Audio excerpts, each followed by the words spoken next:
making it to this exciting event.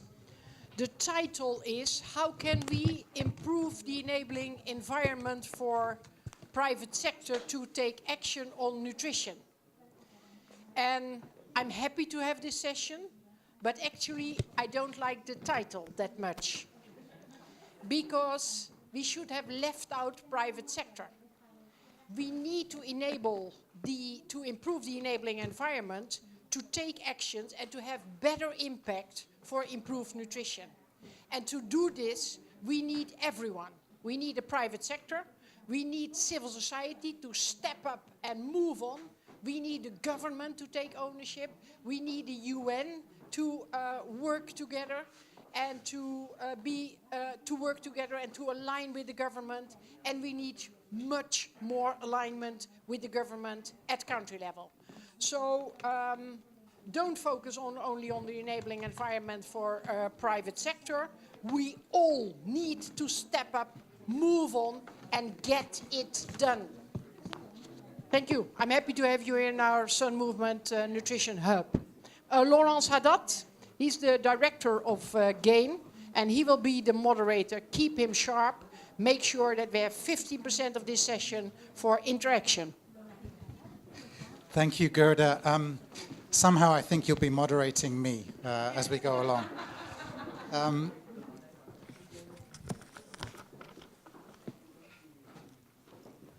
I think everyone should settle down so we can start.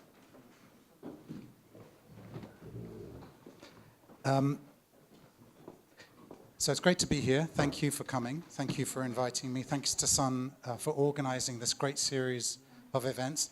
I'm the GAIN Executive Director, but I'm also on the Sun Executive Committee, so I'm really happy to be here for that reason as well.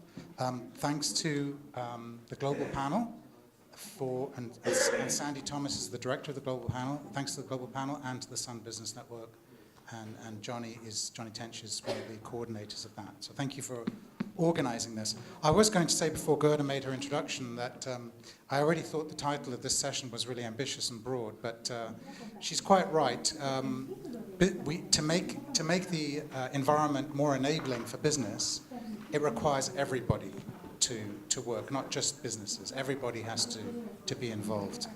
So the title is how can we strengthen an enabling environment for business to improve nutrition, to have an impact? So two things at the beginning. Business is not a monolithic thing, right? The private sector. It consists of big multinationals. It consists of national companies that are large, medium, and small. It also consists of food companies, but also lots of businesses outside of the food sector that can have a big impact on nutrition. So bear that in mind as we go along. I want to, before I make a few framing comments, just walk you through the agenda. Sandy will then make a few framing comments based on some of the work the Global Panel has done. Then I will ask each of our panelists, and I see one of our panelists is not quite here, but she will be shortly. They will each make sort of statements 3 or 4 minutes long. I'm not going to ask them deeply penetrating and difficult questions. I'm going to leave that up to you guys.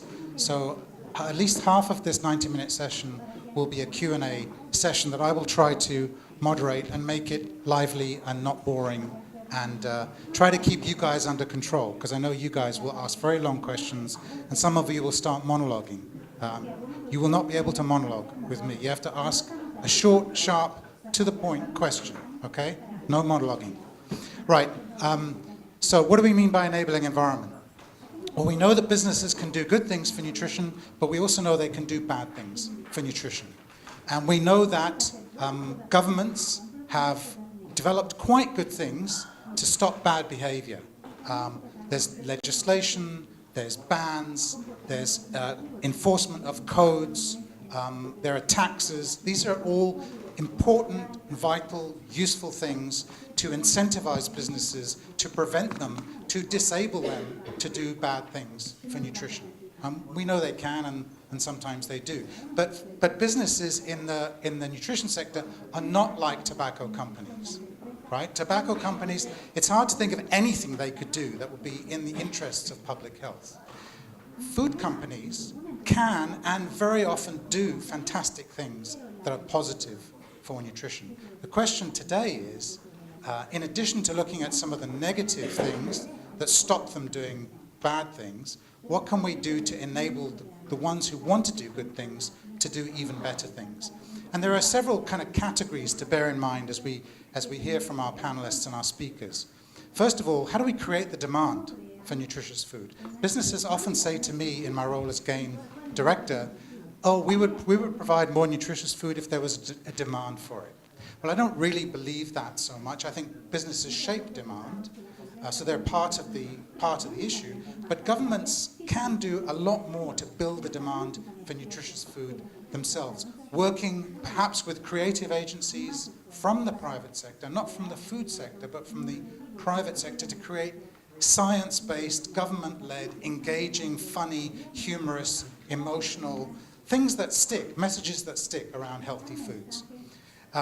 Second thing they can do is help businesses that really want to, are producing fruits and vegetables and dairy and poultry and beans. Help those businesses get a bigger market share, improve their ability to deliver to market, reduce the price of food, reduce the price points that they're offering their foods at.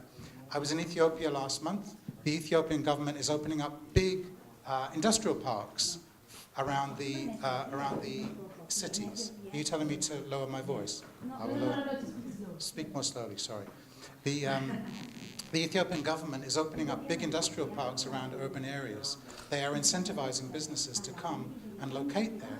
Why not incentivize businesses who are producing healthy and nutritious foods to do that?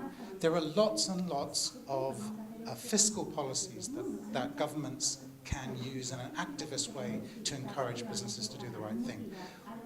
The third thing, we also don't know enough about the models. What works, what doesn't work. There's no place to go and find this stuff. Systematic reviews of scientific literature yield 3 studies. There's a lot of knowledge out there in the grey areas, in people's heads, in their notebooks. We need to somehow dig it up and share it. Finally, we need to do more on accountability.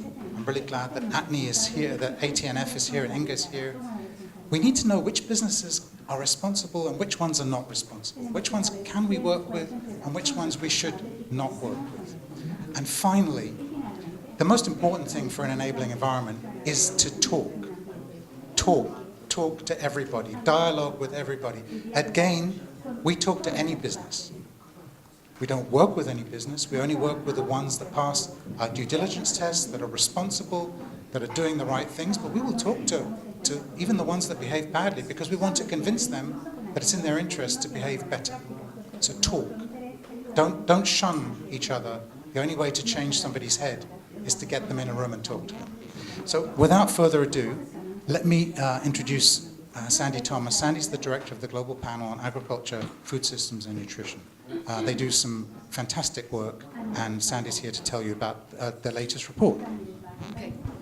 Thank you very much, Lawrence, and I'm very pleased to be here to represent the Global Panel. It consists of around 11 people. I won't go into details. There's pictures of them all in our briefs, which are just outside. Most of what I'm going to say is based on a very recent brief, which looks at the private sector. And I very much take Gerda's point about everybody needing to interact more with the private sector. So I'm going to make 4 points. I'm going to be quite quick. So the panel places emphasis on high-quality diets because, well, really for 2 reasons, I guess. First, because high-quality diets can underpin the solutions to all forms of malnutrition. And secondly, because we know from recent data analysis that it's diets, in many ways, that are amongst the big risk factors for human health. Is that better? A bit closer? A bit slower. Okay. So the second point is that we know diets around the world are changing, that we're seeing a move away from traditional foods, more to ultra-processed foods. And we know that the private sector plays a major role in this, so it's very important to acknowledge that. Also, obesity and overweight are rising in every country, while stunting is declining too slowly, and we have persistent micronutrient deficiency. We also know that government action alone, for example through regulation, is not enough to get the pace and scale of change that is required. So the public sector, and others too, must find ways of working more effectively with the private sector to create this enabling environment that Lawrence has been talking about, so that we can achieve safe and healthy diets for all.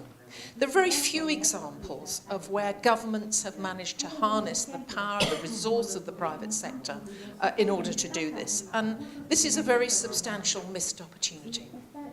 The third point, what are the kind of things that governments can do in particular to help incentivize the private sector to deliver healthier foods at a lower price? So both those aspects are very important.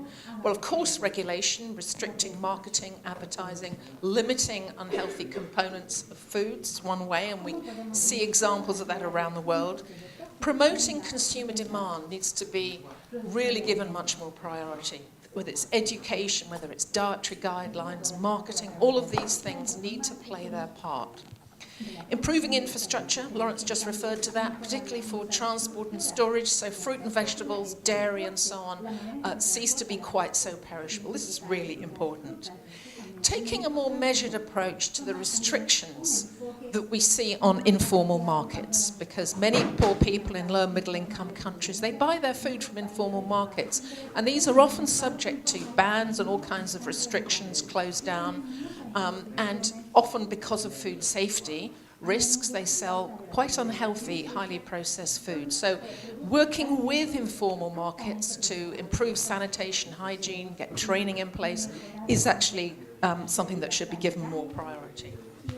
And then coming to SMEs, clearly with SMEs there are opportunities because there's real potential for innovation. Many of you will be aware from recent case studies of the kinds of things that we have seen, but better interest rates on loans, better access to credit and market information, better help with food logos, this kind of thing. I was in Zambia recently and saw the Good Food logo being promoted, a first for Africa. These are the sorts of things that will help.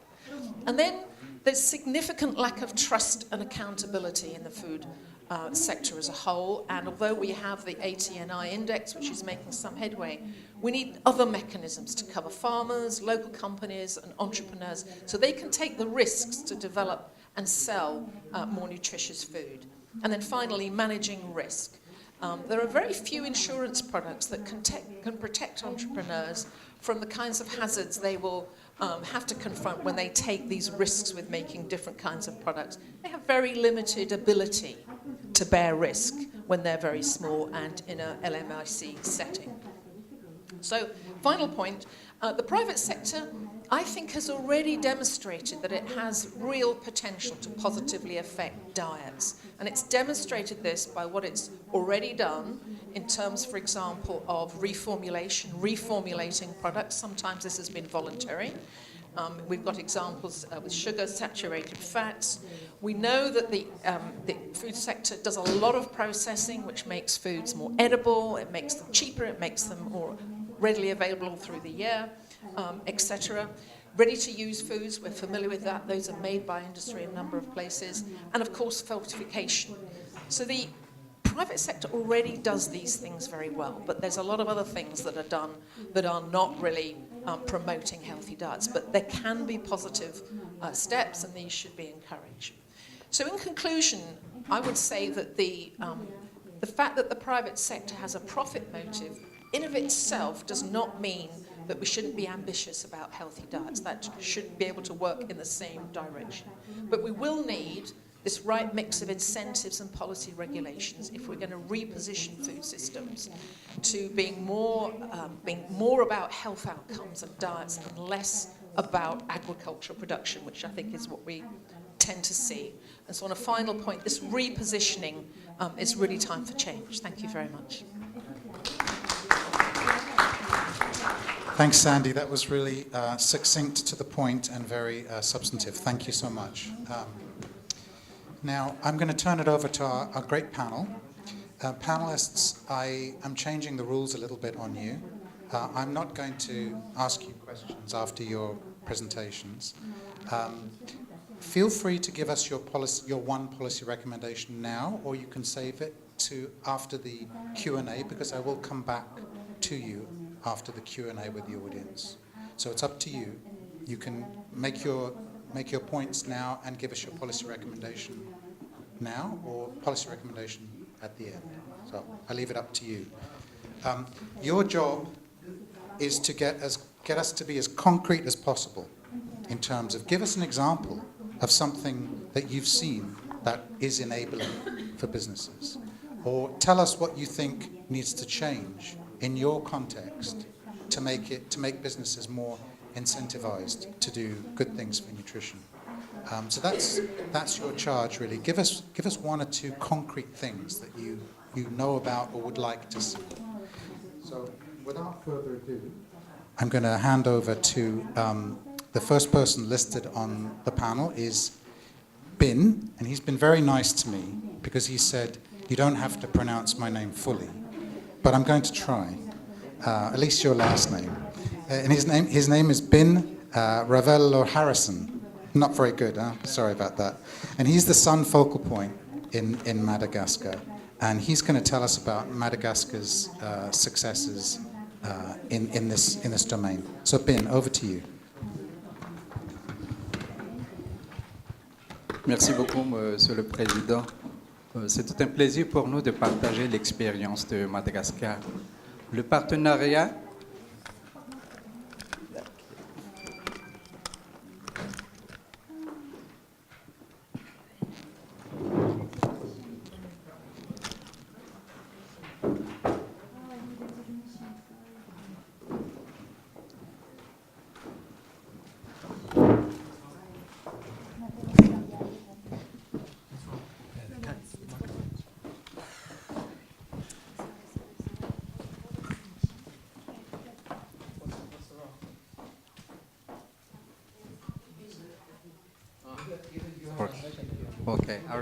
OK. Donc, pour Madagascar, le partenariat avec le secteur privé a démarré quelques années plus tôt, d'une dizaine d'années, dans le secteur du sel. Comme vous savez, il y avait l'initiative de la fortification du sel en termes de sel iodé. Donc, au début, c'était volontaire. Et avec l'appui donc, de l'UNICEF de Madagascar, on a pu légiférer que tout le sel pour l'alimentation soit iodé et plus tard fluoré. On a mis même les logos pour identifier les sels iodés et non iodés. Et maintenant, donc, à Madagascar, on n'utilise plus que le sel iodé pour l'alimentation. C'est déjà une forme de partenariat qu'on a eu avec le secteur privé. Plus tard, en 2014, on a adhéré au mouvement SAN. Et avec le mouvement SAN, on a mis en place quelques plateformes. La plateforme gouvernementale, système des Nations Unies. Il y a aussi donc les chercheurs, mais il y a la société civile et surtout le secteur privé. On a déjà commencé donc à travailler avec une grande firme, plus ou moins internationale. On a travaillé avec l'UNICEF et Nutritious pour la production des RUTF. Ils étaient partants, bien qu'ils pensaient qu'il n'y avait pas le marché, il n'y avait pas du profit à gagner, mais avec les négociations et vraiment la conscientisation de cette entreprise pour la redevabilité sociétale, ils ont adhéré, ils ont fait la production et jusqu'à maintenant, ils ont continué. Les autres parties du secteur privé, on a commencé à véhiculer vraiment c'est quoi la nutrition, le lien entre la nutrition et l'alimentation et les produits dérivés. Et les secteurs privés ont commencé à produire des farines enrichies. Vous pouvez venir à Madagascar pour voir que différentes entreprises produisent déjà des farines enrichies, que ce soit bio, mais des fois aussi par rapport à l'urgence, il y a les produits avec le DSM de l'Afrique du Sud, confiés avec certaines ONG internationales. Donc on a à peu près déjà 20 membres pour le secteur privé à Madagascar qui travaillent avec nous. En ce qui concerne donc le partenariat avec le secteur privé, nous avons aussi donc eu tout dernièrement, l'année dernière, l'appui du SBN, c'est le Sun Business Network. On a eu aussi donc la réunion à New York avec M. Laurence, qui nous demande des rapports de suivi déjà. Et là, j'en profite pour faire un peu le rapport pour l'engagement du secteur privé et du gouvernement. Donc, gouvernement, on a pris l'initiative de négocier avec toutes les plateformes du secteur privé. À Madagascar, il y a 3 grandes plateformes. Madagascar, l'aliment de base, c'est le riz. Et il y a une grande plateforme sur le riz à Madagascar, que ce soit producteur, que ce soit importateur. Donc, dans le cadre du Sun Business Network, on est en train donc de négocier, de mettre en place donc une MOU concernant donc la fortification du riz. Donc, on a l'appui du PAM dans ce sens. On a eu la réunion au Sénégal l'année dernière. Dans le pays du CEDEAO, la fortification du riz est déjà allée très loin. Et c'est ça aussi qu'on a initié avec le secteur privé. On a fait le tour des membres du secteur privé, donc, dans le cadre de ces plateformes, et tout le monde est partant. Ce qu'il faut maintenant, c'est légiférer. Il y a la partie volontaire, mais maintenant, avec les lois, il y a la légifération. Donc, il y a une certaine période où on doit donner l'initiative, mais surtout expliquer la partie gagnant-gagnant. Pourquoi la nutrition et leur production? Maintenant, ce qu'on véhicule, c'est que la bonne nutrition, que ce soit ton alimentation, qui soit donc ton premier médicament. Donc, tous les secteurs privés ont été sensibilisés sur la valeur nutritive donc, de leur production. On est en train de mettre en place aussi un comité national des normes qui vont valider les fiches techniques de tout produit qui veut parler de la nutrition, fortification, complément, supplémentation. Donc, nous espérons que nous ayons toujours l'appui du mouvement SAN pour aller beaucoup plus loin et pour avoir donc des productions en alimentation saines et vraies en valeur nutritive. Merci beaucoup.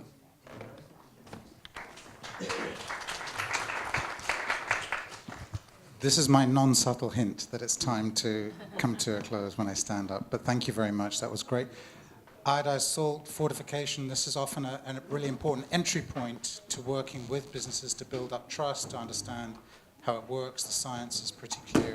The impacts seem pretty clear as well. Thank you very much.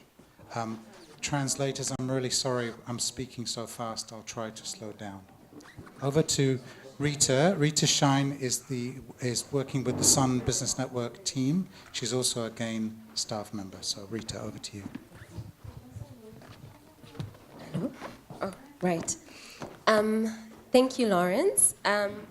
So just as a quick background, so the Sun Business Network aims to reduce malnutrition in all its forms through mobilizing business to invest and innovate in responsible and sustainable actions around nutrition. So within the SBN strategy, we are strategically targeting SMEs, given their influence as critical players in the food system.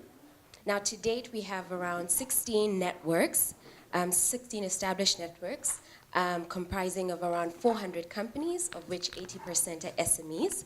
So it is against this backdrop that we're able to have a unique insight and understanding of the key constraints of SMEs as they try and improve their contributions towards nutrition. So specifically through our surveys as well as our one-to-one engagements, we've identified a constellation of issues, including weak infrastructure, for instance, cold facilities, lack of skilled labor, technical know-how around issues around nutrition, such as product formulation, lack of demand from consumers, policy, as well as regulatory hurdles, including the cost of compliance. However, the leading barrier facing SMEs is access to finance, specifically the lack of financing options in the so-called missing middle, which refers, sorry, am I? Yeah, sure. Okay. Is it time to sing? Play the guitar? What do we do now? No? Who knows? Who said that? You've heard me sing before. Is it? Can we go? No? Well, I'm going to do an unscripted comment then. Am I not allowed to? If you do it in 2 languages, yeah. I'll just leave right now. If you do it in English, I'll say it in French. Go on. Sun Business Network, I don't know if you can hear me. Sun Business Network, very important. Why is it very important? Rita, sorry if I'm stealing any of your thunder. It's very important because it took me a while when I joined GAIN, it took me a while to understand what Sun Business Network does. But the first thing at the national level, it surfaces companies who are interested in doing things for nutrition. And that's actually a really valuable thing. It helps them develop investable propositions, and it helps them understand government priorities. Alors, ce qu'il dit Laurent, je pense que pendant qu'on répare la machine, on vous donne une petite introduction au réseau Sun Business. Essentiellement, les membres du réseau Business de Sun, le réseau affaires de Sun, ce sont des entreprises qui ont un intérêt à agir dans le domaine de la nutrition. Et un des objectifs du réseau Sun Business, c'est d'aider les entreprises à développer des projets ou des idées d'investissement pour faire mieux et pour agir dans le domaine de la nutrition. Donc des projets bancables, essentiellement. Yeah. Et in the meantime, ce qu'on va faire, c'est on va demander ah non? On va essayer. Okay. Our double act can stop now. Rita, back to you. Sorry about that. So should I start again or? Okay, all right.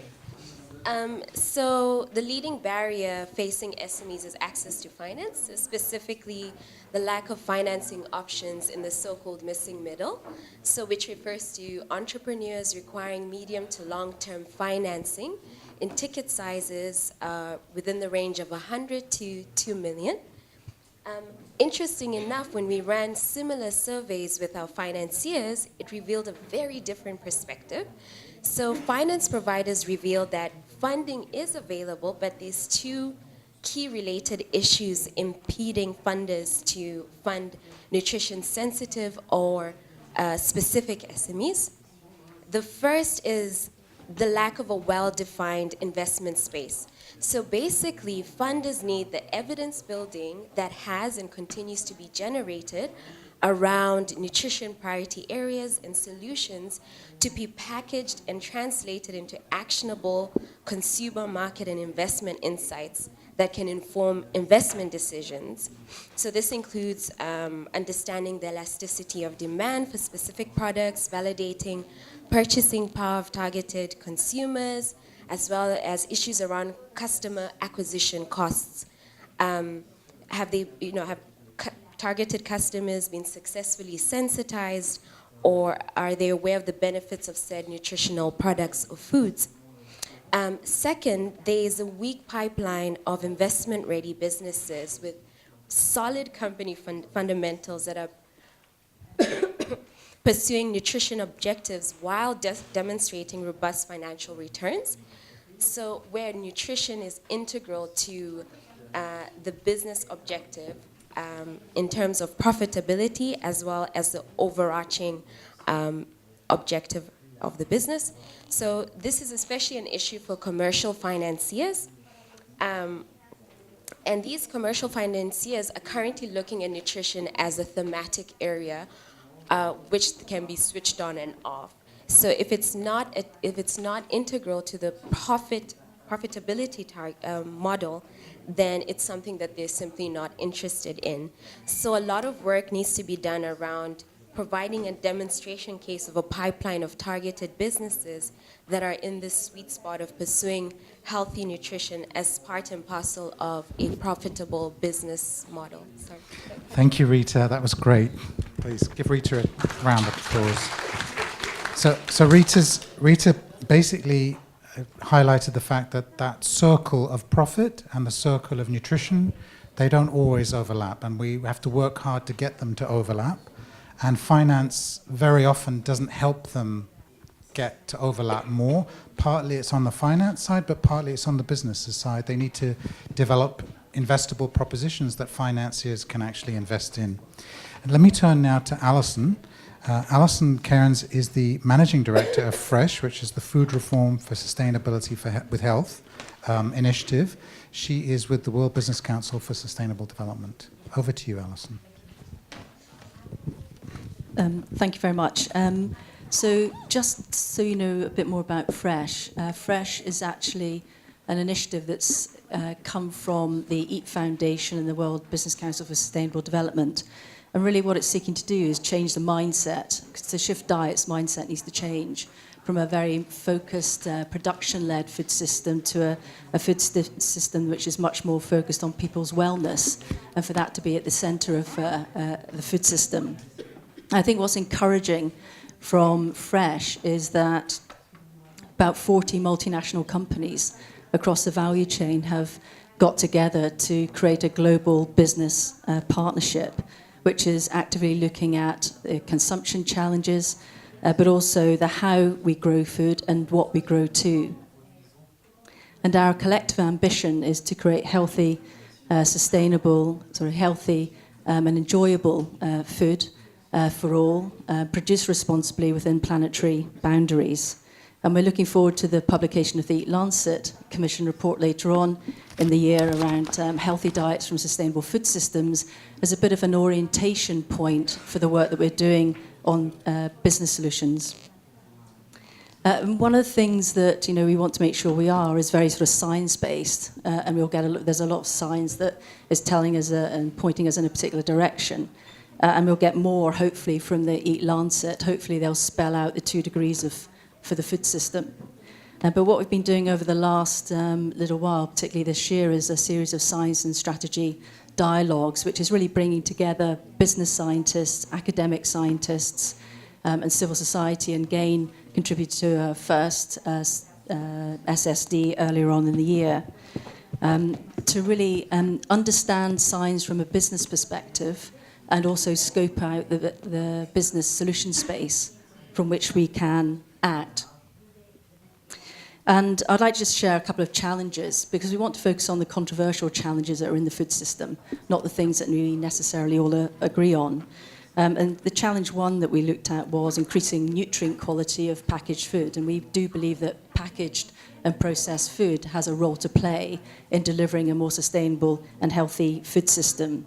And we looked at that in 2 ways, because the opportunity is to create nutritious packaged food which has a net positive effect on health and also the environment. And we can do that through reformulation, innovation, but also, and I think hopefully this is what Fresh is bringing, connect that to a sourcing and procurement framework, which is sourcing and procuring healthier ingredients and a more diversified set of ingredients than the current dependency on a very few number of plant species, for instance, and animal species actually too. The second challenge area that we looked at is how do you bring consumers along, and that is quite a challenge. But the opportunity here is to really place individual well-being at the centre of the business solutions that we actually want to act on.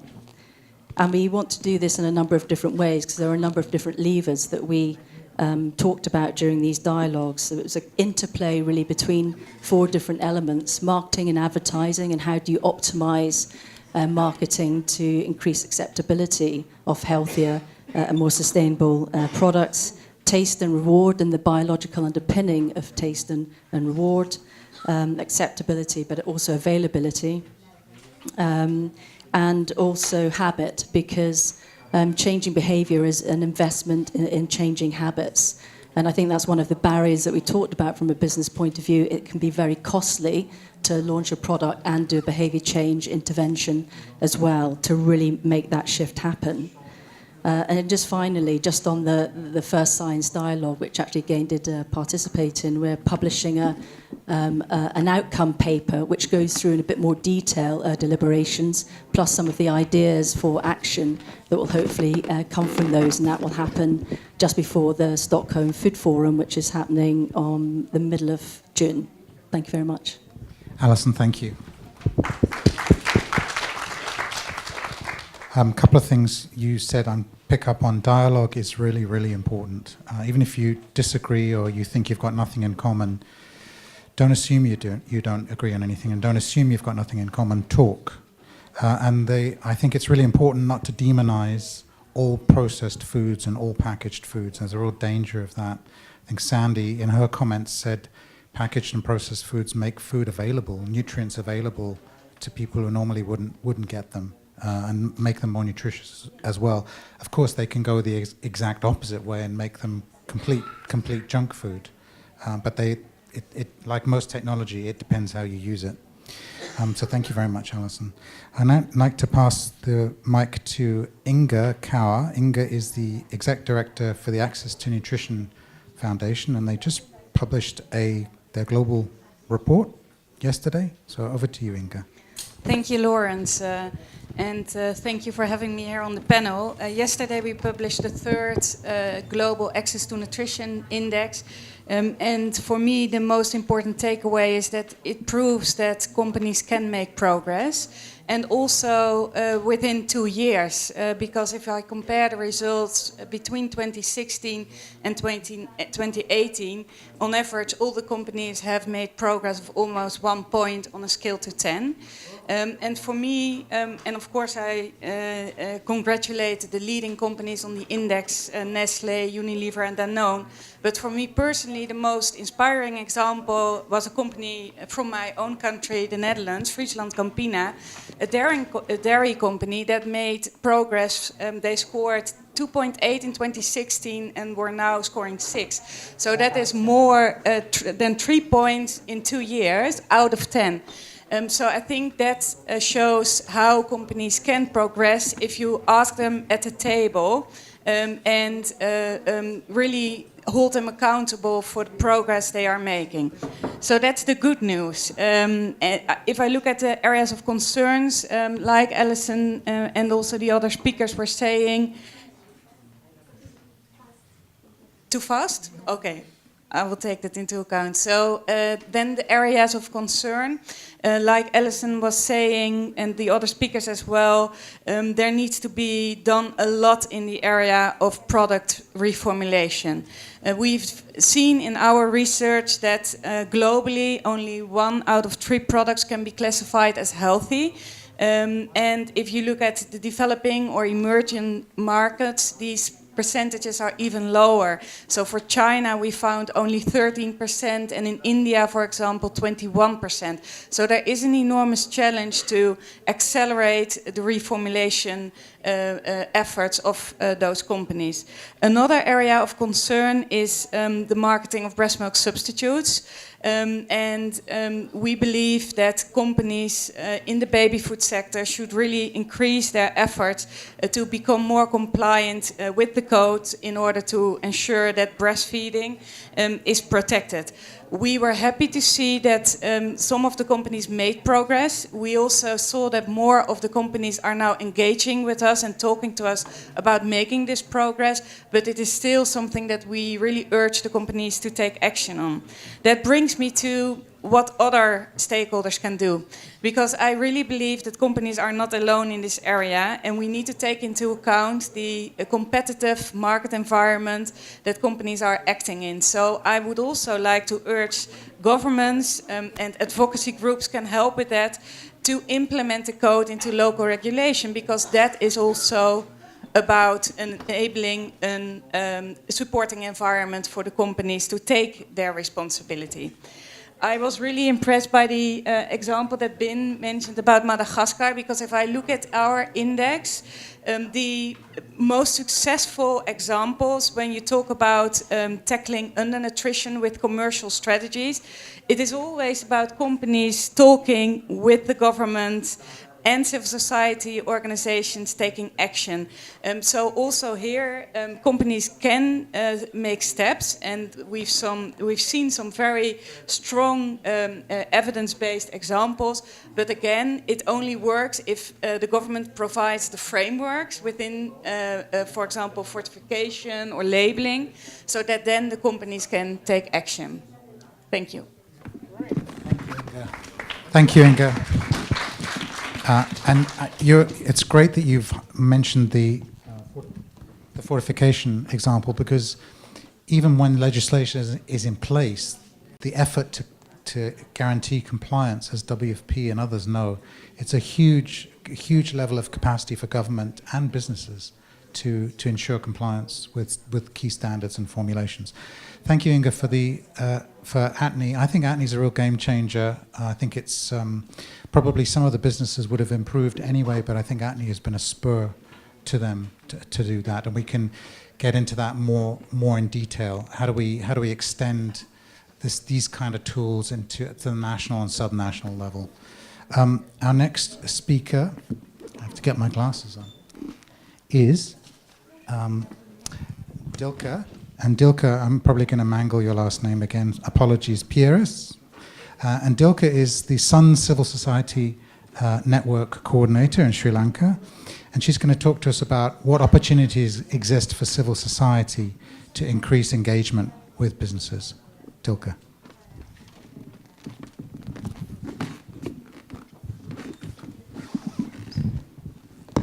Good afternoon, everyone. Thanks for the opportunity given for civil society to share the opportunities that the civil society.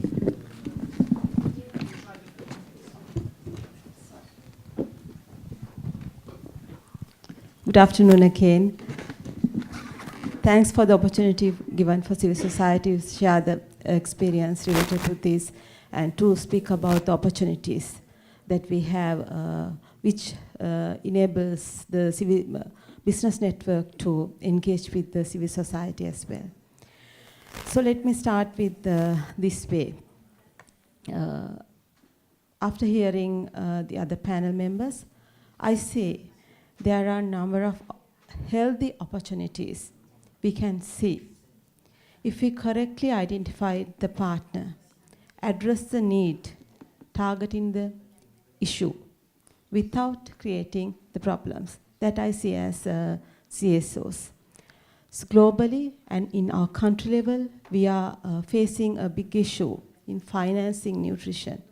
So then the business network existing support for that as well, can add value to that as well. So I highlighted healthy partnership. The CSOs should keep eye on, identify the issues, and then create awareness, and then engage with the partners, the correct partners to support to address the issues. That is the opportunity that we have. Mainly, as I see, some of the corporate sector, not very big, sometimes the middle and the small level, so they don't know the need there what to address. So we can play that role. And partnership should help both parties. So sometimes private sector promote the things that are not good without knowing. So that's why I said we can play that role in promoting that.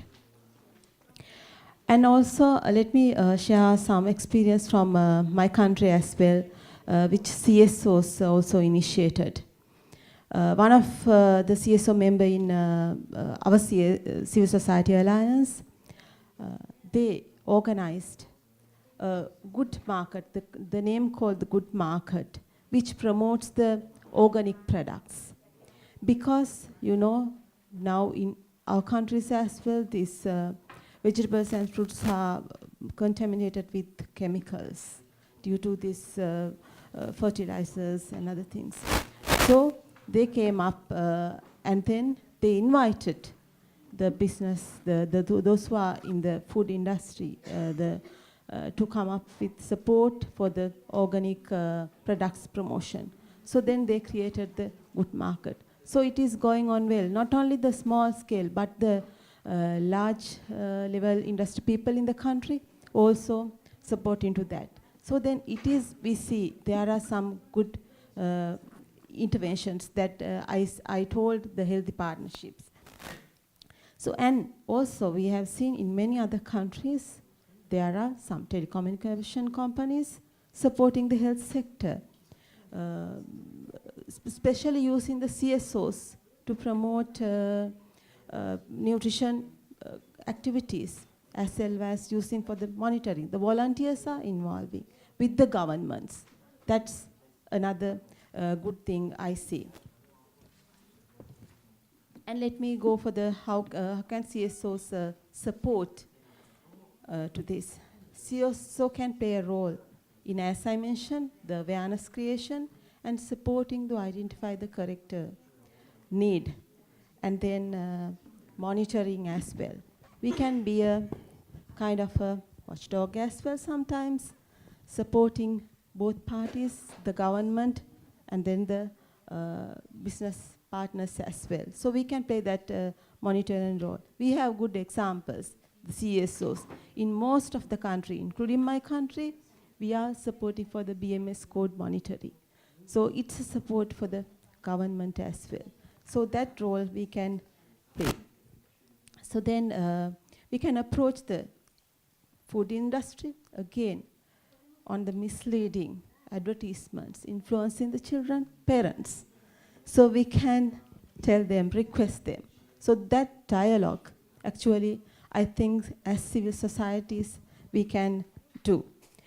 Need continuous dialogue, not rather than demanding as well. So that I see. Thank you. Thank you. That was great. I'm so pleased that you didn't say CSOs are only about watchdog functions. They are about watchdog functions, but they're also about dialogue and facilitation and engagement. So thank you for that. Some really good examples. Finally, last but not least, Anne-Marie Isler. Anne-Marie is a Senior Partnerships Advisor at the World Food Programme, and she's going to tell us about WFP's current strategy on the private sector.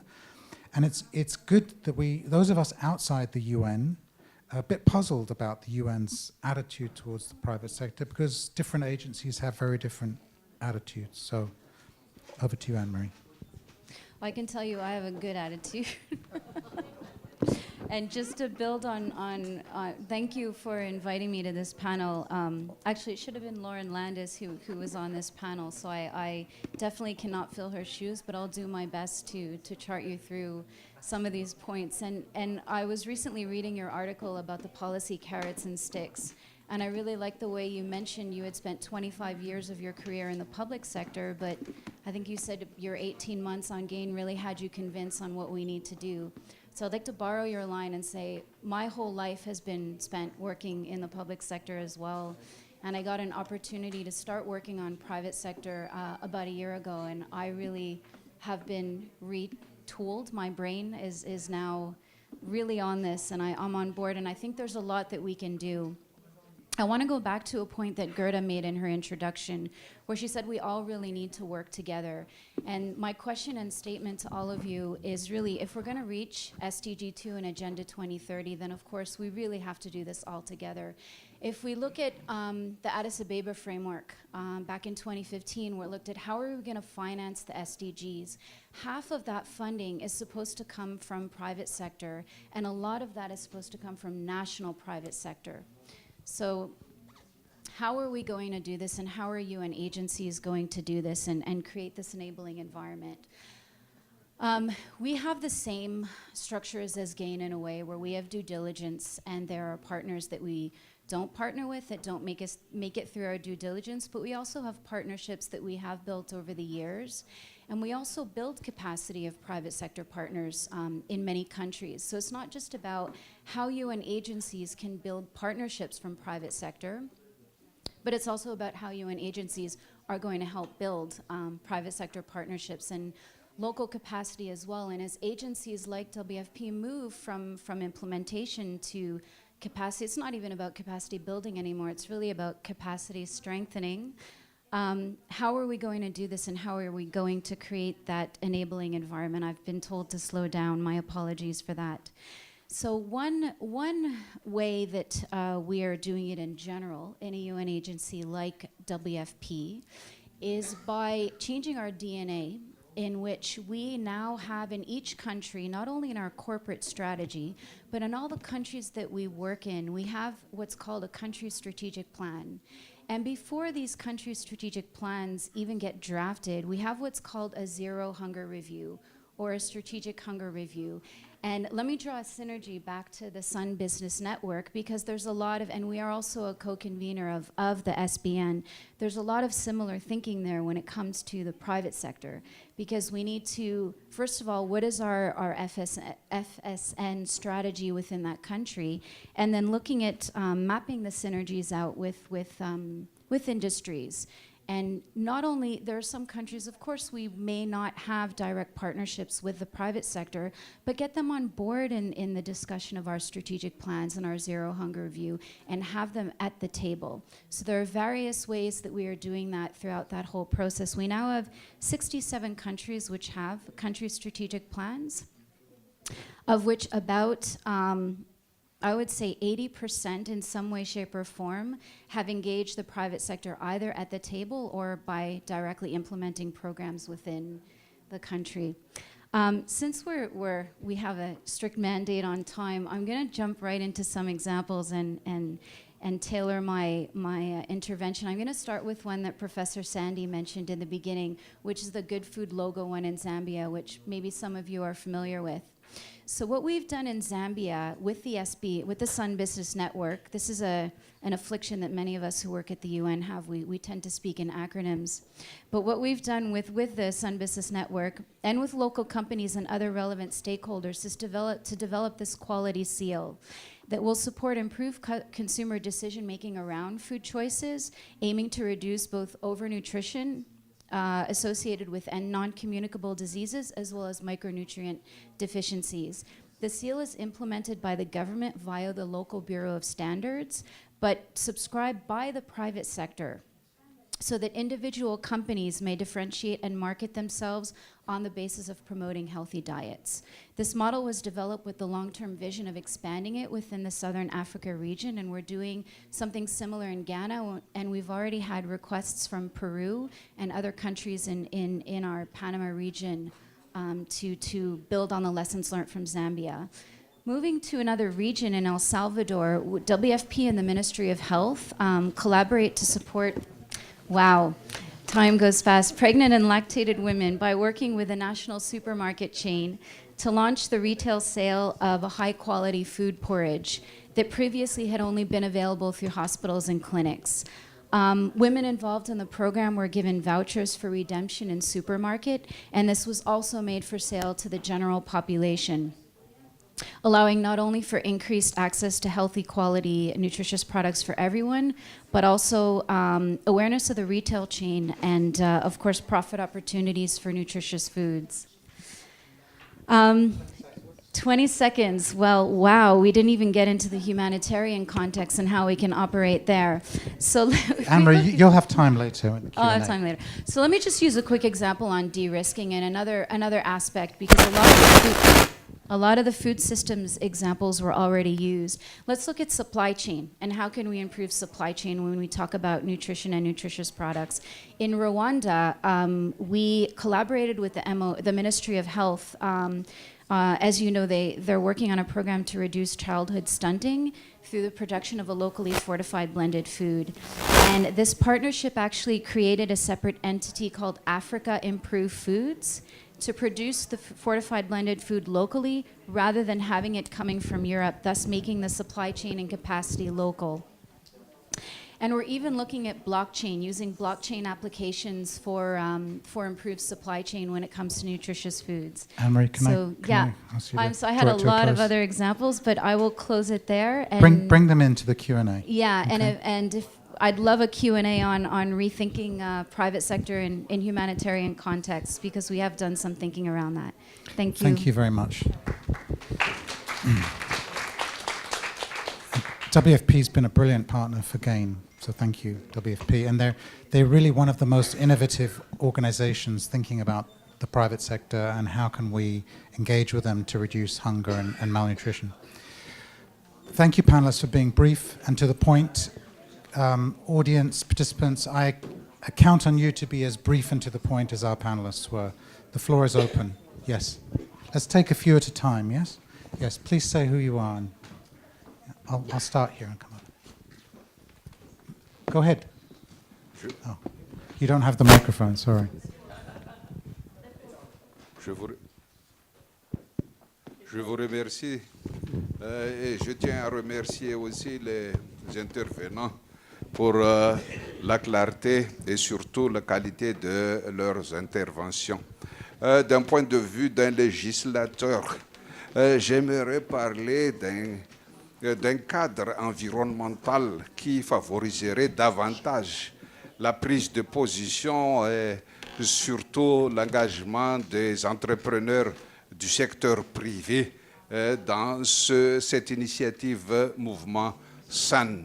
Mon collègue de Madagascar a tout à l'heure cité quelques exemples, en l'occurrence la fortification de quelques produits, de quelques denrées alimentaires.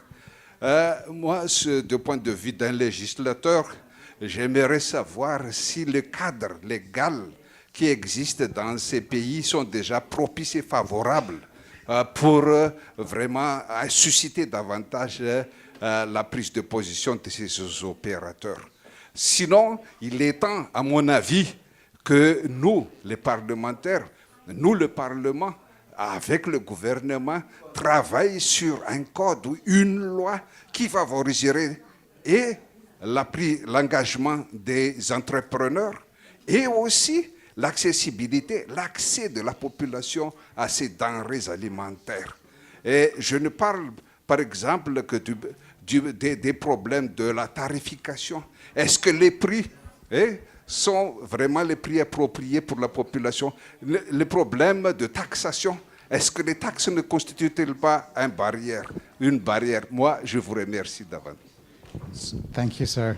Thank you for that comment. So, the need to get the regulations right and the legislation right to give businesses the right incentives. I don't know who is directing the mic or whether you're just deciding. Okay, over to you. No.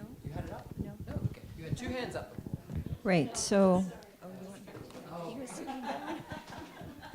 Okay, so my name is Donna Capili. I'm actually from the Philippines. I'm here for my NGO, KMI, and I'm from the Sun Civil Society Alliance as well. I took notes. I'm very passionate about breastfeeding, so here goes. I just want to say first that there's really no further need to incentivize milk companies in my country to stimulate business. Certainly, there's no more need to optimize marketing of milk substitutes or breast milk substitutes. I just want to raise the fact that these milk companies are aware of the policy. My country is actually known to be model for the BMS code, having adopted it in 1986. However, milk companies are brazenly violating it, and they're taking advantage of the inaction of government, and health workers are also complicit, unfortunately.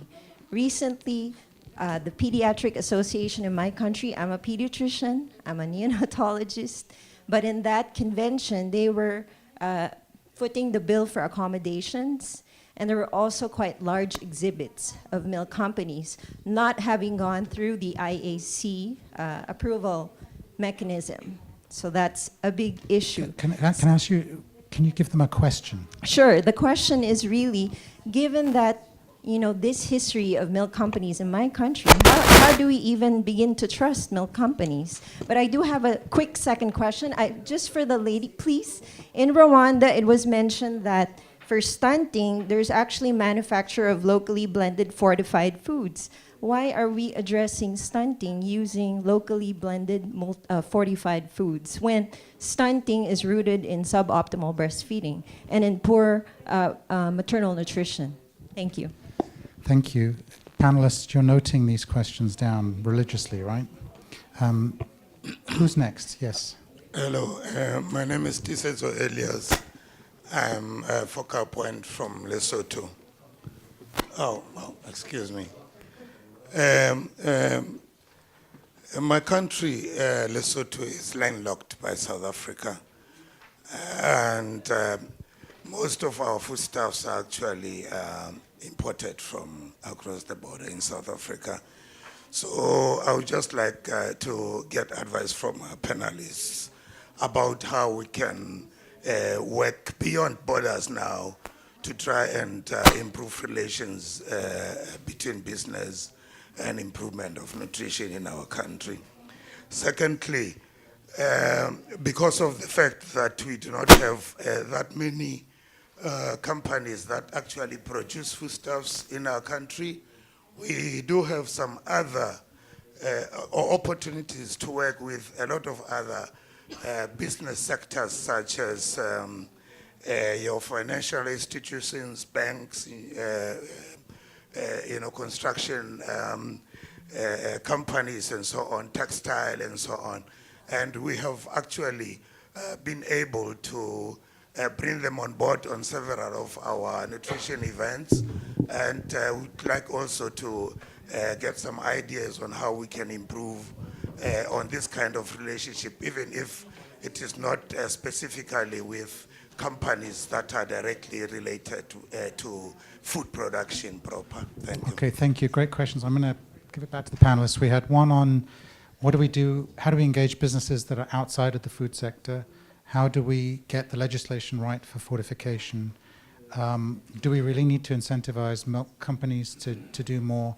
And the one about fortified complementary feeding. That right about, and if that's a stunting intervention. I think those are the 4 questions. Who would like to take on some of those? None is not an answer. Okay. Inga, over to you. Thank you. Let me answer the questions about the milk, breast milk substitutes companies, because that is indeed quite a sensitive topic. What we find as the Access to Nutrition Foundation very important is to have all companies at the table, because we believe that these enormous large companies have the potential to do well for consumers worldwide. So that is why we have included in our methodology quite an important component on preventing these companies for being non-compliant with the code. So we measure in our approach whether the companies have policies that are compliant with the code, but we are also going into countries. So for this index, we've been in Nigeria and we've been in Thailand to see what the actual marketing practices are. And we've seen non-compliances with the code. So I recognize what you're saying, and of course every country is different. So there is indeed still a challenge, and that means that we in our index urge these companies to become more compliant. They also get in our approach a deduction of their score. So a company like Nestlé, for example, is scoring 6.8. Based on their non-compliance, they have had a deduction, otherwise they would have scored higher. So we believe that it is really important for these companies to be compliant, but as I said, and in your country the regulation is there, but the monitoring is lacking.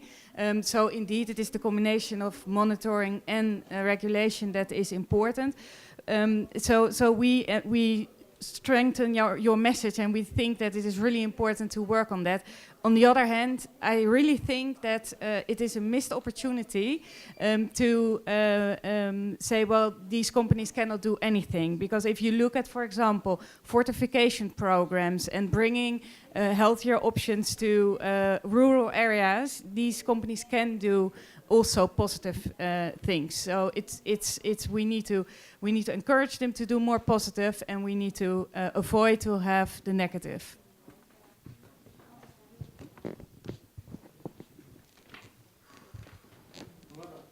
Yeah, I will give some answers to my second part of the question about the policies, because the questions came from this side about how to go beyond and making relationships with the evidence as well. So there, I want to highlight again the strategies. The government should come up with good strategies how to engage with the private sector partners. It will support for both. So that we need to initiate, and it is good if Sun Network can facilitate that. And the policies, if we take, in most of the countries, I think not highlighted this sector. So those things we need to bring forward. And not only government, if I see as CSO angle, so there also, we have to also come up with our own frameworks, how we can work with them. So it will be benefited for both parties. And also the conflict of interest things, we have to properly written those policies as well. And best practices, we need to share the best practices with good partnership and healthy partnerships, as I shared. So it will benefit for the engagement. Thank you. Thank you. And one of the big issues, and please just sort it out amongst yourselves, but one of the big issues is power imbalances. And we often think of big multinationals and small governments, but actually a lot of the businesses we talk to at the national level will say, actually the government is super powerful and controls everything, and we don't get a look in. So I think we have to be really sensitive to power, but it's not always one way and the obvious way we think it is. Anne-Marie. Just quickly on the question of breast milk, we have strict directives in WFP about this. At the moment, we cannot partner with companies such as Nestle for very reasons which I don't need to spell out here. And then I wanted to talk really quickly before I address the fortified blended food on the gentleman who asked about working with other sectors. And something that we haven't mentioned here, and as you know, a lot of organizations, WFP, UNICEF, and others, and NGOs are going into digital food and cash-based transfers. So I think it's also important to consider all the retailers that we're working with and the whole chain as we look at how we'll be moving. I think the latest figure was within 5 years, we will be about close to 80% cash, whether it's conditional or non-conditional.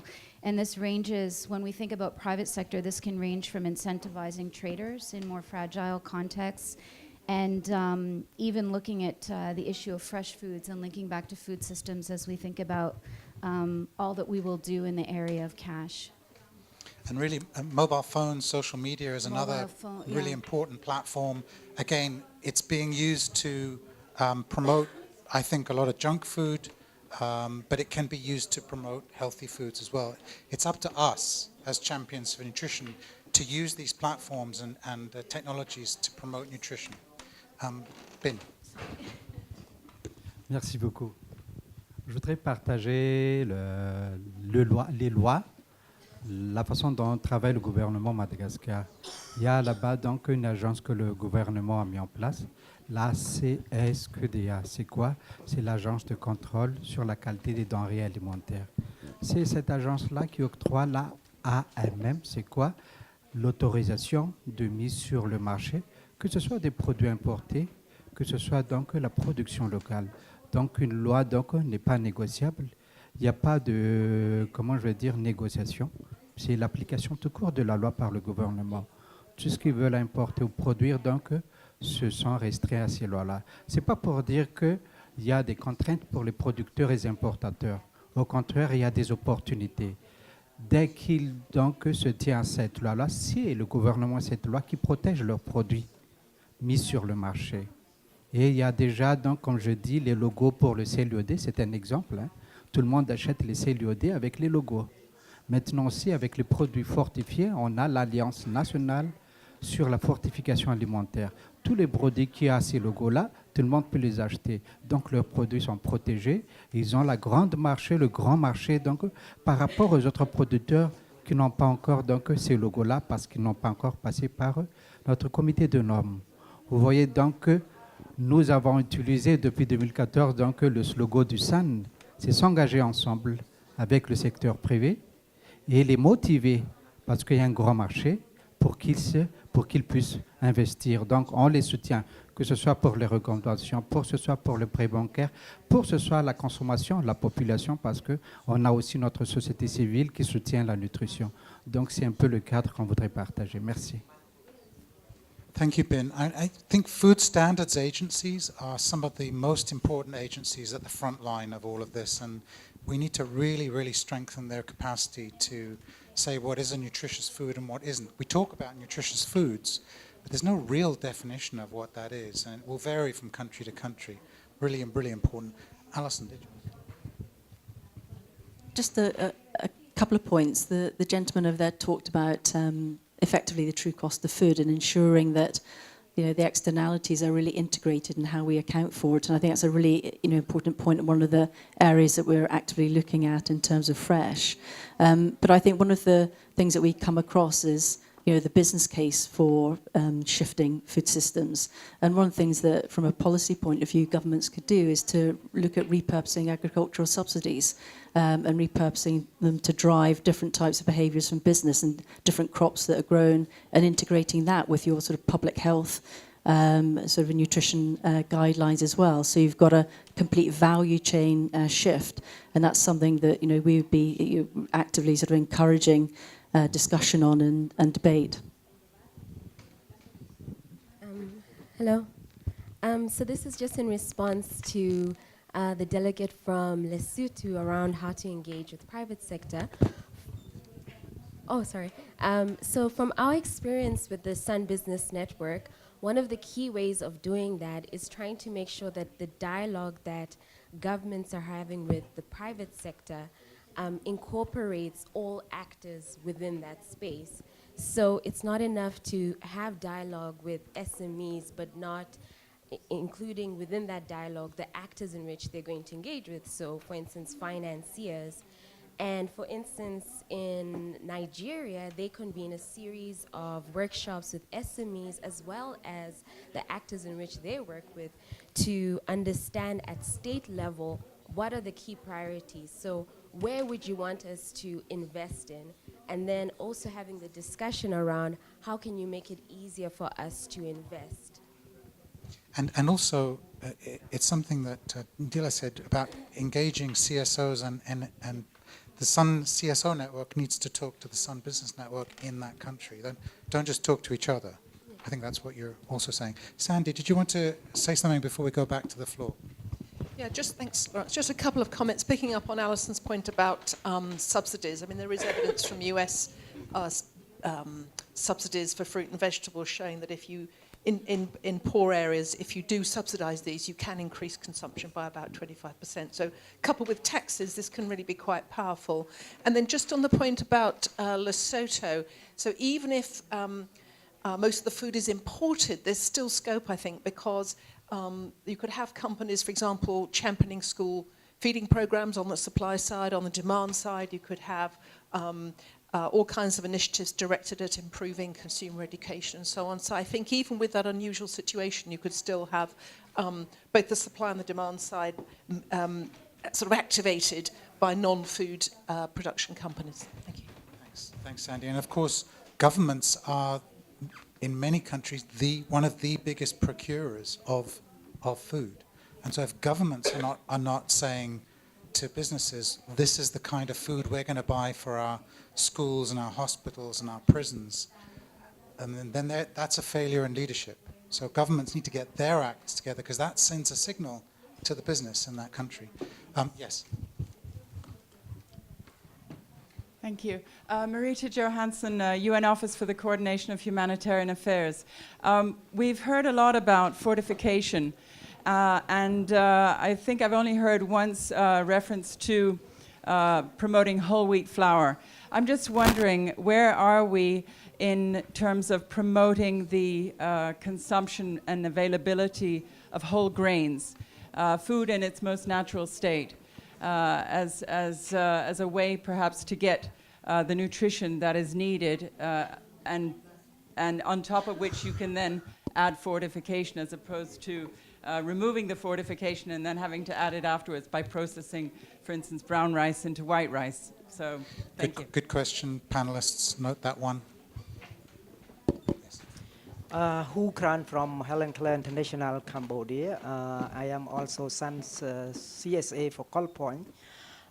Just want to echo the point raised by Donna about the company, of course, we as civil society recognize the role of the private sector, but then when it comes to the, dialogue, which you highlight is important, but when it comes to the milk company, we always hesitate, because in many cases, like the private company, which means the milk company know very well about the code in each country. And for example, in Cambodia, every day if you go to the market, there are violations there.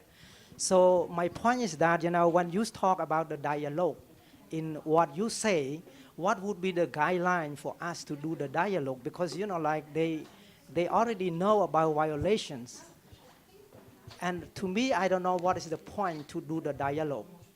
So can I answer that, panel? I'll give you an answer.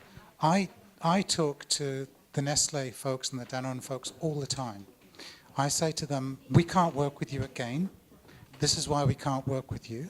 And I say, this is what you need to do if you want to get lots of people working with you. And it's quite clear. And they should invest in a third-party evaluation or monitoring of breast milk code violations. When there are violations, they should respond to the violations and tell us what they're going to do. So they should do something similar to what ATNI does, or support a third-party agency like ATNI. There should be ATNI does spotlight analyses in lots of countries. Can I have one request?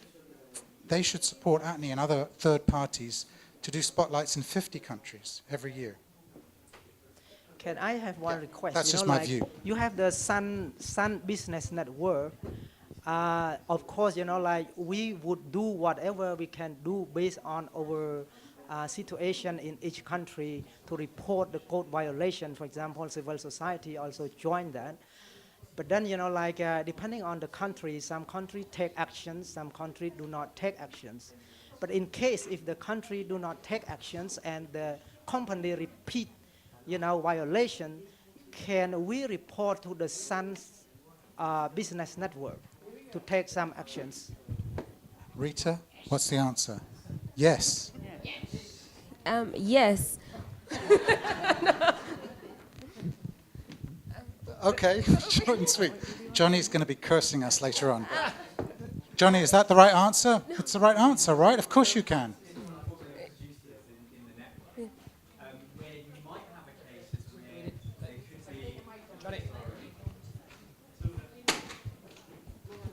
So it would be very hard to report on violations for members who don't exist.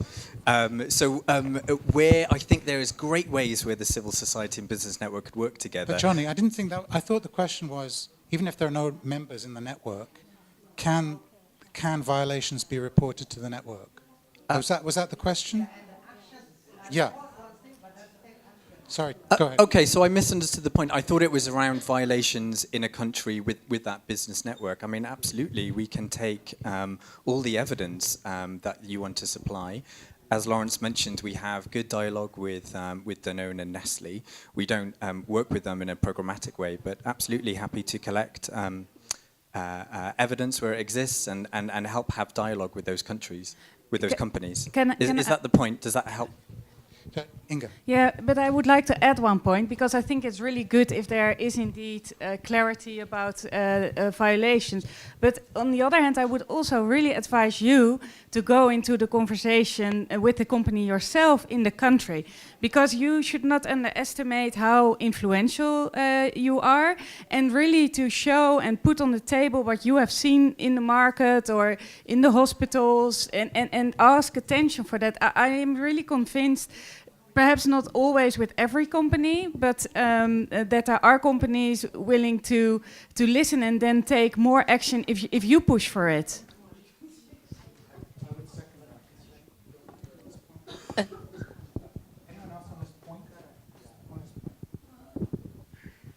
Moi, je pense qu'il faut faire la part des choses. Tout ce qui est produit alimentaire ou dérivé de lait, pour le moins de 6 mois, c'est interdit. C'est ça. Tous ces produits-là devraient rentrer dans ce qu'on appelle donc les substituts au lait, qui sont des produits, des traitements. C'est comme les RETF. Ce n'est pas des produits de consommation de la masse. C'est produits de moins de 6 mois. Donc, sauf sur recommandation médicale, c'est sur ordonnance qu'on peut acheter le produit moins de 6 mois. Parce qu'il devait en avoir quand même si la mère ne peut pas allaiter. So Bin, is that the policy in Madagascar? Yeah. And how do you enforce that?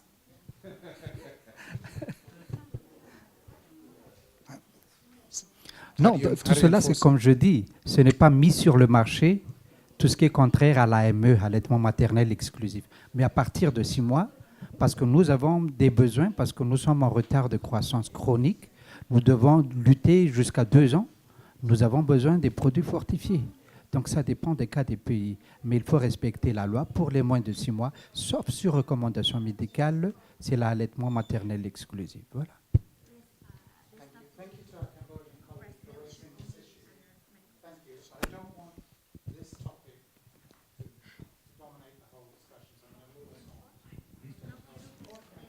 I would like to respond to the lady who mentioned about the whole food and whole grains, I think specifically.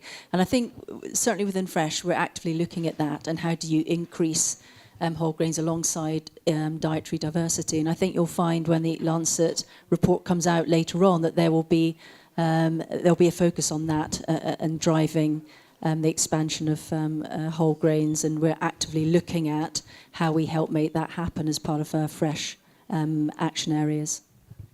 Would any of the other panelists like to comment on that particular point, the whole foods, over processing and then adding stuff back in later on? No? We have a team that works on fortification, and I know there are preliminary discussions on biofortification, but one of the things that they're looking at is increasingly wheat flour and also in the rice area as well. So it is something we're looking at. I think we've got time for 3 more questions if the Sun folks would let me do that. Yes? Yes. Hi. Thank you. Frances Mason from Save the Children. I know you wanted to move on from the subject, and I promise I will, but can I just say, Lawrence, when you're talking to Nestle and Danone, can you also not just say what they should do, but also what they shouldn't do, which is lobbying? Okay, moving on. I'd love to hear... do you guys talk to them as well? Yes, we are telling them not to lobby as well. I'm violating my own guideline. Keep moving on. On. We can continue afterwards, Lawrence. I would love to bring up the subject of investors, which we know plays such a crucial role in the practices of companies. And I wonder whether any of the panelists have any examples of where they know of companies that have managed to convince their investors to have to change their practices in order that would result in a loss of profit, but would also result in improved welfare for infants, young children, adolescents, etc. Great question. Brief, please. Yeah, it's a brief one. I really would like to understand from the various interventions at country level, how is all this coordinated? Because it's not just a question of reaching out to the investors, to the food producers, but it's also about adding the programming lens to it and ensuring that the various networks, the UN, civil society, government, and everybody has a role, so that it's coordinated and it can support stunting reduction, especially in the context of the fact that in a number of countries, the quality of diet is for under 2s, excluding, of course, under 6, is an issue. And we really need to coordinate this and ensure that the products are relevant, they are good enough, and they are at a level which can promote healthy growth. Thank you. That's a great question. I might ask Gerda to answer that question, because she's going to have the last word on that. What's that? 2 more questions? Is that what that means? Okay. Yep. Thank you. I got my first question. Would like our WP colleague and also Sun Business Network to give me the answer for. First is that in my country, Afghanistan, we have last year joined Sun movement, and now we got coordination among all stakeholders. The weakest partner in this platform is private sector. I would like to know how can we encourage the private sector in food fortification. Number 2 is that I don't know a single company in my country which produces fortified seeds for the farmers. So how can we help us? Second is, as you know, Afghanistan is now, because of the war there and the insecurity, the largest producer of poppy. How can we offer to our farmers as alternative livelihood, valuable crops? Can someone help me to figure it out? And the other question I got you've is... You've asked 2 questions, but I'm counting on 4 So the last so one, regional cooperation. Without regional cooperation, we won't be able to achieve nutrition goals that we got. So can SUN probably help us in establishing regional hubs to exchange and also set up indicators for the performance of each member country? Thank you very much. Thank you. Good questions. One final question. Bien, merci bien. Moi, c'est Dr Nassirou pour Focal Nutrition du Niger. En fait, excusez-moi, je voulais revenir un peu sur les substituts du lait maternel. Il l'a dit, le lait de 0 à 6 mois, c'est exclusivement des substituts et qui doivent être utilisés que en cas de traitement. Maintenant, le problème qu'on a, elle l'a soulevé, on a des problèmes aussi avec la législation. La législation existe. Au Niger, par exemple, on avait un arrêté sur les substituts du lait maternel qu'on a révisé maintenant pour que ça soit un décret présidentiel. Mais le défi, c'est que c'est l'application. Et l'application fait défaut parce que les fabricants interviennent. Ils ont des lobbying, des forts lobbying, qui fait que l'application de la loi devient très difficile. Donc moi, c'est un appel que je lance ici aux fabricants, s'ils sont là, surtout Nestlé. Parce qu'on a discuté fortement avec Nestlé avant d'élaborer ce projet de décret. Donc, arrêtez les lobbying et limitez-vous exclusivement à faire la promotion de lait de plus de 6 mois. Arrêtez la promotion de lait de moins de 6 mois, s'il vous plaît. Merci bien. Okay, thank you. We have to call it quits here. Is that right, SUN colleagues? How much time do we have? 5 minutes?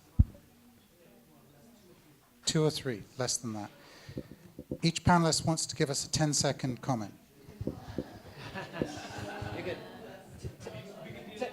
Take a couple of minutes. Just really the comment from the lady from Save the Children. This might not answer your question, but something to be mindful of. Companies like Unilever, and I've been seconded from Unilever, I'm now working with WBCSD, have been trying to embed sustainability and well-being within its DNA. And when you look at the brands which are growing within Unilever, the growth is 70% of the growth is coming from those sustainability brands. But sometimes that isn't enough for investors. And companies like Unilever and other companies that want to be progressive in this field, they need to get the balance right as we go through this, economic transition.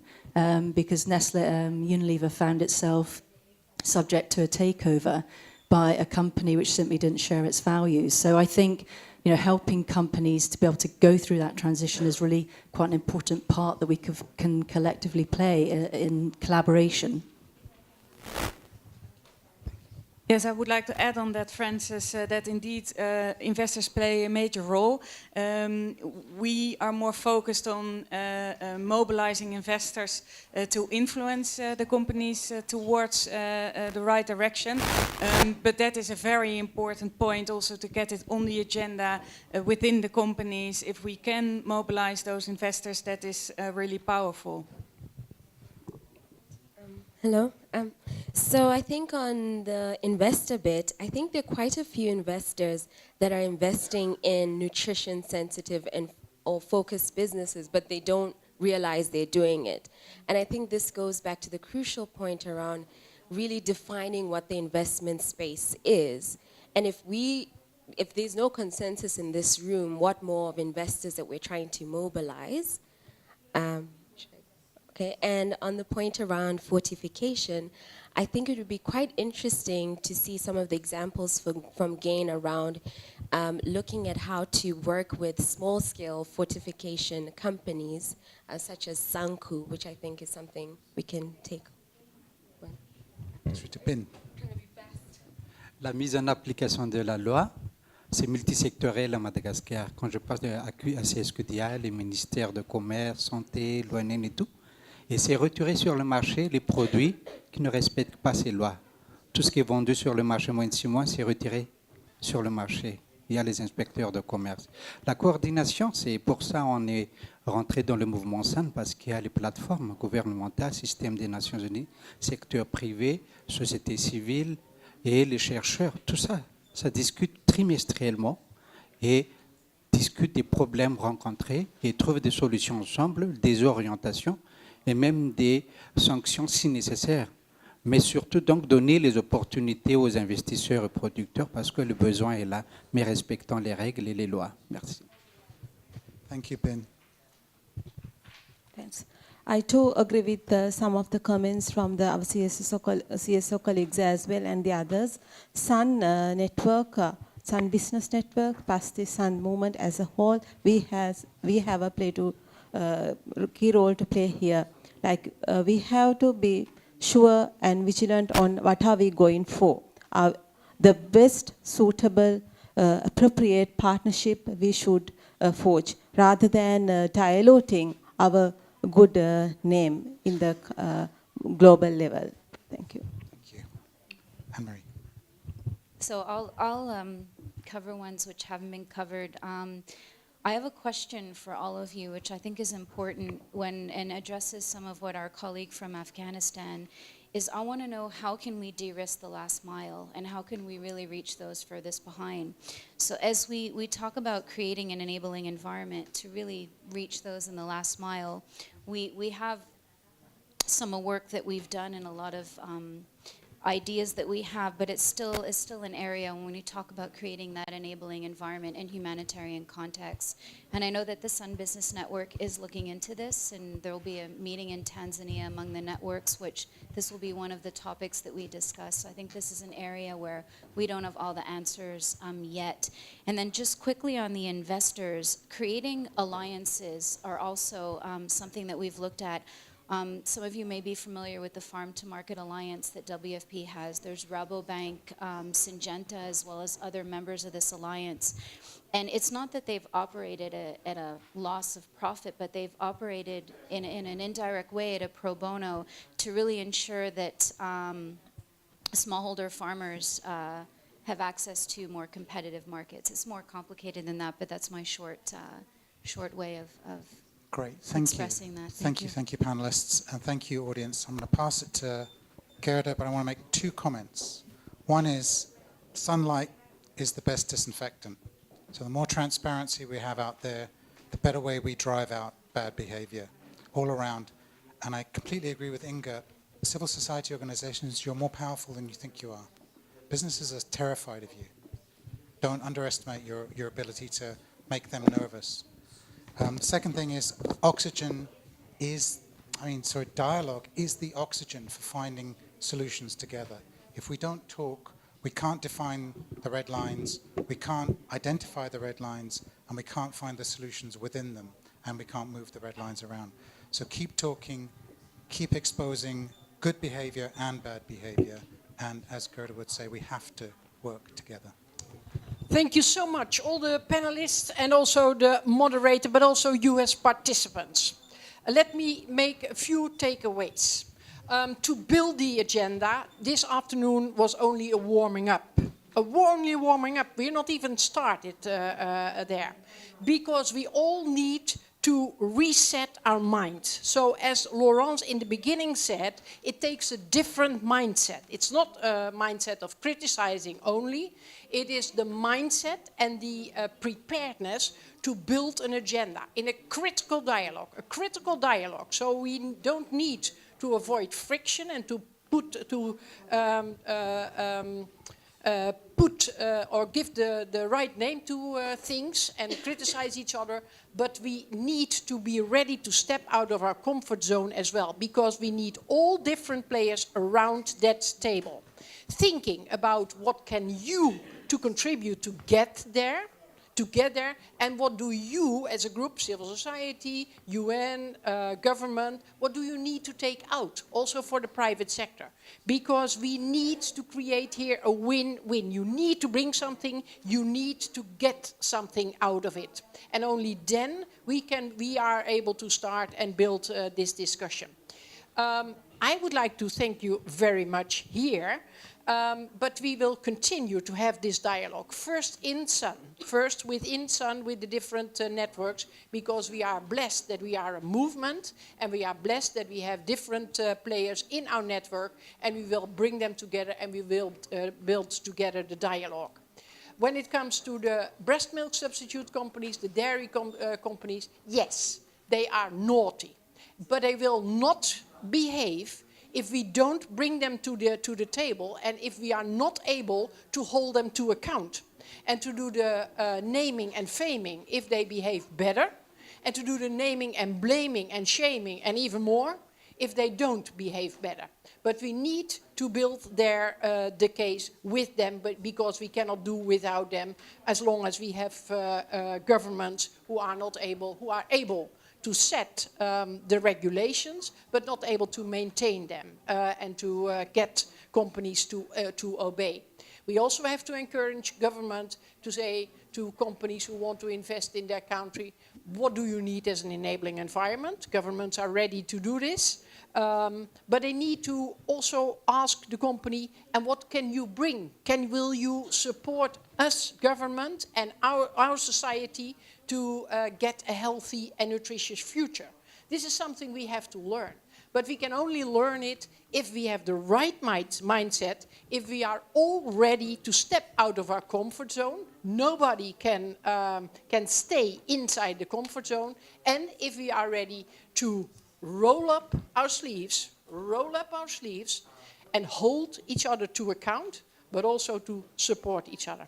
And this is the beginning of an exciting dialogue, will be result-oriented, and we will continue the dialogue. But I think this afternoon, the people in the panel, the moderator, but also you, did a great job in the warming up. Thank you so much.